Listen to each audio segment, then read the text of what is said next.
E aí pessoal, continuando nossa série aqui no canal, hoje a gente vai falar sobre a defesa escandinava, que surge no tabuleiro depois do lance C4, D5.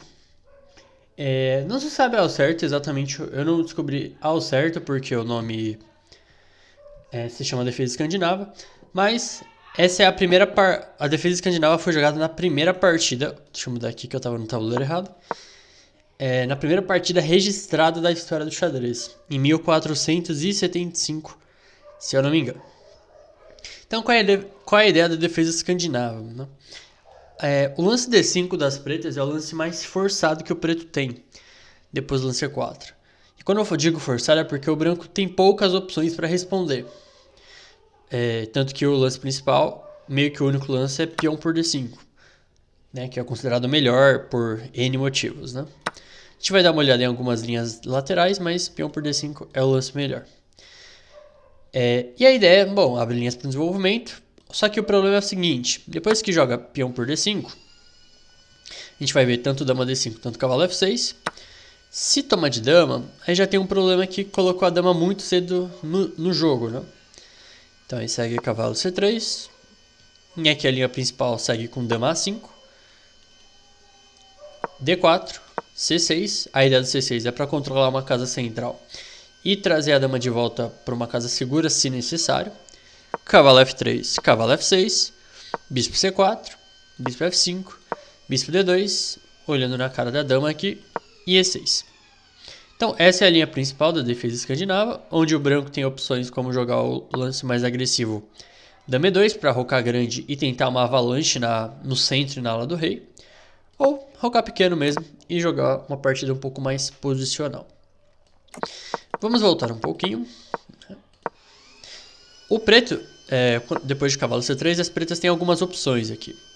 Eu vou falar de algumas horríveis, que é lances como dama E5 e lances como dama E6, que simplesmente é muito visto em partidas de iniciante. Que a dama sai, a dama... Opa, dama F5 eu nunca vi. Nunca jogaram dama F5, novidade. Dama E5 cheque, porque atacou a dama e agora a dama sai com cheque, né? Mas os problemas continuam. Então, por exemplo, bispo P2, e aí o branco já está ameaçando o lance cavalo F3, com mais um ganho de tempo em cima da dama. E a mesma coisa vale para dama E6 cheque. E aí, uma ideia que muita gente usa é depois de bispo P2, o preto jogar bispo dama G6 aqui. Mas aqui as brancas podem simplesmente ou jogar bispo F3 mais sólido, ou jogar cavalo F3 mesmo, sacrificando o peão de G2 para acelerar o desenvolvimento. Então dama G2, torre G1, dama H3, e depois de D4 o branco já colocou 4 peças em jogo e as pretas só mexeram a dama, né? Que é uma opção bem interessante. Aqui outra opção que o preto tem é jogar a dama D8, voltando a dama. E aí a dama, e argumento a favor dessa jogada é que a dama não vai perder mais tempos, né? E aí, por exemplo, D4, cavalo F3, bispo G4, por exemplo, com uma posição relativamente normal da escandinava. E também tem o lance dama D6 aqui, para deixar a dama relativamente segura e também perto do centro, controlando algumas casas importantes. Tanto que a linha principal vem com D4, cavalo F6, cavalo F3 e A6, que é um lance importante para evitar cavalo B5 em alguns casos e a dama ser atacada. E a dama normalmente fica ok nessa casa aí de D6. Tá, dito isso. Então o principal problema das pretas jogarem com dama por D5 é por causa do lance cavalo C3. O branco também pode jogar com cavalo F3, tanto que a partida do Sup com Magnus Carlsen é nessa variante, cavalo F3, bispo G4, bispo E2, cavalo C6 e roque. Se eu não me engano, ou tem um bispo por F3 no meio do caminho. Mas enfim, importante que o cavalo F3 também é um lance jogável. E aí o lance cavalo F3 tem alguns argumentos a favor, por quê? Deixa o peão de C e o peão de D livres para andar, né? Quando o branco joga cavalo C3 direto, o peão de C já fica meio bloqueado. Então esse seria um argumento a favor do lance cavalo F3. Pensando nisso, vendo todas as coisas que estão contra o lance dama por D5, muitos jogadores começaram a jogar o lance cavalo F6 para tomar de cavalo em D5 e assim não perder tantos tempos com a dama. Mas vai ter que perder um tempo com o cavalo, mexendo uma peça que já está desenvolvida. Então, D4. Se o branco pode tentar manter o lance com o lance C4 aqui, o peão. E aqui dá para as pretas duas opções. O gambito escandinavo, que C6, porque depois de D por C6, cavalo por C6, o preto tem uma compensação gigante aqui, porque tem um peão a menos, mas tem o controle da casa de D4 que ficou fraca, tem linhas abertas para as peças, e o preto está desenvolvendo muito rápido aqui. E tem a opção de jogar com E6 também, que é o nosso gambito islandês, com ideias semelhantes, porque aí depois de peão por, bispo por, o preto tem o controle da casa de D4 e tem linhas abertas para o desenvolvimento também. Então não é tão aconselhável jogar com C4. Então o lance mais popular aqui é D4, cavalo por D5. Tem também o gambito português, que é o bispo G4, a variante portuguesa, né? Para que a ideia é tentar realmente acelerar o desenvolvimento, né? Então F3, bispo D7. E aí, por exemplo, caso o branco jogue com C4, com ideias semelhantes, né? Peão por, cavalo por. Só que aqui o preto não vai ter o E5. Mas tem um bom desenvolvimento de qualquer forma. E as brancas estão com todas as peças na casa inicial. Mas aí a linha principal vem cavalo por D5. E aí C4. E aqui o preto tem várias opções e eu não vou entrar em nenhuma delas. Mas aqui o branco normalmente vai ter uma vantagem de espaço por causa do peão de C e o peão de D. E as pretas vão ter uma posição relativamente sólida. Então, por exemplo, cavalo F6, cavalo C3, bispo F5, cavalo F3, E6, bispo E2, bispo E7, roque, roque. E esse é o tipo de posição que normalmente surge da defesa escandinava, uma estrutura bem parecida com as estruturas de Caro-Kann. E aí, por exemplo, o bispo G5, cavalo D7, e o preto vai jogar com essa posição sólida, enquanto as brancas vão ter uma pequena vantagem de espaço. Então, voltando lá no lance 2, vamos lá. Aqui, não é obrigado a tomar em D5, mas é tipo conhecimento popular que E por D5 é o melhor lance aqui, tá? E aqui cavalo F3 é uma linha interessante que se chama Gambito Tennyson. E cavalo C3 acaba levando para aquela vanguete, né, que a gente viu lá no começão das aulas, né, que pode vir dessa ordem aqui. Cavalo C3, D5 e E4. Mas sobre o Gambito Tennyson, eu acho bem interessante isso aqui porque parece um Gambito Budapeste de cores invertidas. Né? Só que o peão das pretas não está em C5, né? Por exemplo, depois de C5 acaba realmente virando um Gambito Budapeste aqui, de algum jeito. Mas aqui o preto tem outras opções como lance C5. E aí cavalo E4 e F5 e o preto tá com uma vantagem, as pretas estão com uma vantagem meio clara aqui já. Porque, tipo, vira uma variante Alekhine do Gambito Budapeste. Se você não viu o vídeo do Gambito Budapeste, veja. E aí você vai ter noção do que eu tô falando. E aí vai jogar cavalo F6, bispo C5, tentar rocar rápido, né? Bom, dito isso, temos essa pequena parte introdutória. E vamos para a partida. E eu acho que essa partida aqui é a única vez que a Escandinava apareceu num campeonato mundial. Num net de campeonato mundial. Se eu tiver errado, coloque aí nos comentários.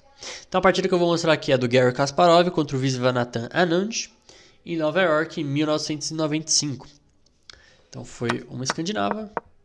Então, a gente viu isso aqui até mais ou menos aqui, né? E aqui o Kasparov jogou o lance cavalo E5, que é um lance bem temático nessas posições. Coloca o cavalo numa casa central e tenta explorar a dama que ficou meio exposta, né? A dama nunca acha um lugar tão seguro aqui, né? Então, tipo, ela vai para D5 que ela é atacada, ela vai para 5 ela pode ser atacada também, com cavalo C4, bispo D2. Então ela tem certa dificuldade aqui para achar uma casa segura. Normalmente ela vai estar bem em C7, B6. Mas ainda assim não é tão seguro assim. Então veio o bispo E6, bispo D3. Acho que esse cavalo C4, uma opção poderia ser tomar em C4, mas acho que não tem motivo para fazer isso. Mas aí veio o bispo D3, cavalo de BD7 para trocar essa peça forte, que é o cavalo de 5. F4 para manter o cavalo. E aqui jogou com G6 para terminar o desenvolvimento. Veio o roque, bispo G7, rei H1. Esse tipo de lance, quando o branco joga F4, é muito típico, ou o preto joga F5, né? Joga F4 e tira o rei dessa diagonal aqui, porque o lance F4 debilita essas casas na diagonal, né? Então é bem temático. E aí aqui o Anand jogou com bispo F5. Então veio o bispo C4, atacando o peão de F7, E6. Eu acho que se o Kasparov jogasse bispo por F5, seguiria G por F5, né? Porque nenhum louco não retomaria a peça. E aqui ele poderia tentar argumentar que abriu a coluna G e o preto tem um controle da casa de E4, né? E, bom, e aí seguiria outro tipo de partida. Mas seguiu o bispo C4, E6, bispo E2, agora com ideia de cavalo C4 em alguns casos, e também de G4, né, que meio que prende o bispo. Então a resposta das pretas é única, mas é muito boa, que é H5. E aqui o preto começa a ganhar certo espaço e o branco começa a ficar meio restringido, né, porque... vamos ver o que aconteceu. Bispo E3, torre D8, criando alguns temas aqui na coluna D, bispo G1 e roque. E aqui o que o branco vai fazer, né? O bispo de G1 não é uma peça tão boa, né? Tipo, ele bate na própria cadeia. E vamos ver o que aconteceu. Bispo F3, cavalo D5, oferecendo troca de damas e atacando o peão de F4, troca de cavalos, né, no caso. E aqui tomou, cavalo por e peão por. E aí a posição fica meio simétrica, mas as peças do preto estão começando a ficar um pouco mais ativas, né? Principalmente o bispo de F5, que está fora da cadeia. Se a gente comparar com o bispo da dama das brancas, o bispo de G1 não faz nada, né? Ele está limitado pelo próprio peão de D4. Então seguiu o bispo F2, provavelmente para ativar o bispo. Dama C7, torre C1, F6, expulsando o cavalo desse ponto forte que ele está. Cavalo D3, torre de F8, e aqui o Kasparov jogou com B3, provavelmente planejando uma certa expansão com A4, ou em alguns casos com C4 também. Mas todo cuidado é pouco aqui. As peças do preto estão um pouquinho mais ativas mesmo. Então seguiu cavalo B6, que eu acho que é um lance muito interessante. Porque assim, se a gente parar para pensar, a casa de E4 é uma casa muito fraca, né? Porque está controlada pelos... Nenhum peão das brancas consegue atacar mais essa casa. E aí a ideia do cavalo B6 é jogar cavalo C8, cavalo D6 e cavalo E4. Né? Seguiu A4, cavalo C8, C4 e agora dama F7 para manter o peão de D5 e preparando o lance cavalo D6. Veio A5, bispo F8, também tentando melhorar um pouquinho o bispo, porque o bispo não estava fazendo nada aqui em G7, ele está bloqueado pelo próprio peão. Então ele vai para uma diagonal um pouco mais livre. Peão por, bispo H4. E aí o cavalo chegou em D6 e está quase chegando ali em E4. O Kasparov tentou jogar A6 e aí B6. Cavalo E5, que é uma tentativa legal aqui do Kasparov, aproveitando a cravada para ativar a peça. E aí dama E6. E aqui as peças do preto ficaram um pouco descoordenadas, mas ainda assim a posição é bem sólida. E aqui o branco tem que fazer coisas rápidas, porque senão... Bom, tá caindo o cavalo em D3, né? Se ele jogar tipo um lance como cavalo C6, acho que joga a torre D7 mesmo. E o cavalo não tá tão legal assim, eu acho, né? Tá vindo o cavalo B5, tá vindo o cavalo E4 também, bispo E4 pode ser ideia também. Eu acho que é mais pra jogar de pretas aqui. Pensando nisso, o Kasparov tomou medidas drásticas aqui e jogou com G4 aqui. Para tentar realmente abrir a ala do rei ali de algum jeito e criar algum tipo de confusão. Seguiu H por G, cavalo por G4 e agora está atacando o peão de F6. O bispo teve que voltar para G7, mas acho que aqui talvez bispo E7 fosse um pouquinho melhor. Porque depois de que veio o bispo G7, veio o torre C7, atacando o peão de A7 e fazendo pressão aqui no ponto de G7. Né? E aí veio o cavalo E4 para defender o peão de F6. E aqui o Kasparov podia simplesmente tomar o peão de A7 e tipo, rir da cara do Anand, né? Não rir, mas vocês me entenderam. Poderia tomar em A7, mas aí ele preferiu jogar com o cavalo E3, atacando o bispo, fazendo pressão aqui no ponto de D5.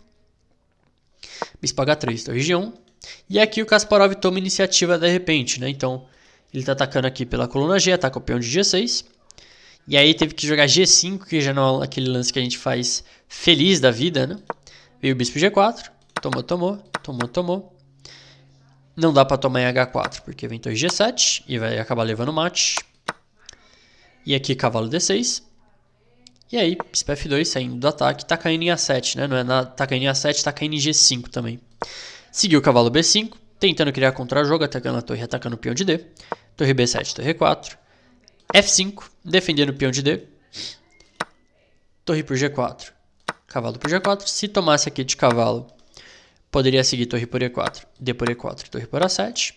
E aqui o branco tá com o peão passado, né? Quase promovendo, não tá ganho ainda, mas tá bem perto de tá ganho. Vantagem clara pro branco. Seguiu torre G4, cavalo G4, torre C8 para tentar ativar a torre. E aqui podia simplesmente... Ah não, não dá para tomar em A7, né? Tô muito louco. E aqui torre D7, atacando o peão de D5. Veio torre C2. E depois de torre por D5, o Anand acabou abandonando, né? Mas assim, aqui ainda teria algumas esperanças com torre C3. E aí, se torre por D5, torre por B3. E aí ainda teria uma certa luta para acontecer. Mas, coisas em relação à abertura, né? Claramente o Anand não perdeu por causa da Escandinava, né? Teve uma posição até melhor em algum momento. E, bom, acabou perdendo porque, né? Acabou jogando meio mal ali no meio jogo e tal. Mas acredito que a defesa escandinava seja uma abertura jogável. Mas definitivamente não é a melhor de todas. Mas, aquela coisa que eu sempre falo pra vocês. Tentem experimentar um pouco as aberturas que a gente está vendo até agora, né? Vão experimentando, vendo aí que tipo de posição vocês gostam de jogar.